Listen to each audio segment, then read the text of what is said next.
Hey guys, and welcome to my new video.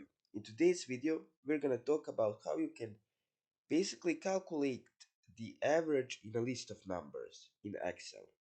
So it's very easy and very useful. So if you do not know the command you can use for this, you're gonna basically choose the four numbers, let's say the 3, 2, 4, and 5.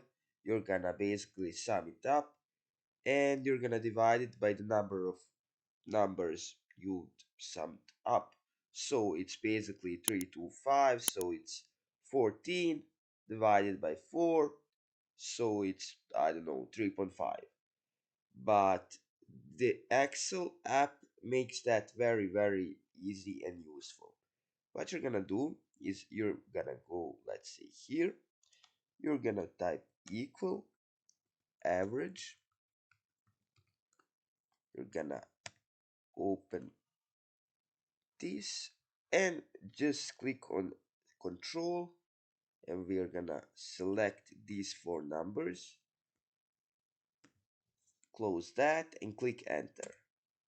Bah, it's already instantly summed it up, so you get the results instantly and you don't have to calculate anything or do anything else. It's very easy.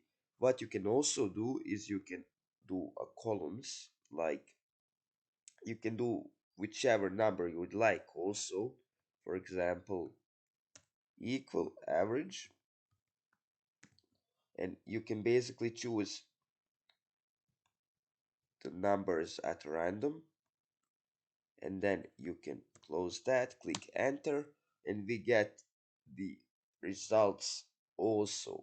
What you can also do is you can do like average, so equal average, open that, oh sorry, equal average, open that, and you can also do like do it like this, and then close that, click enter, and we got our result.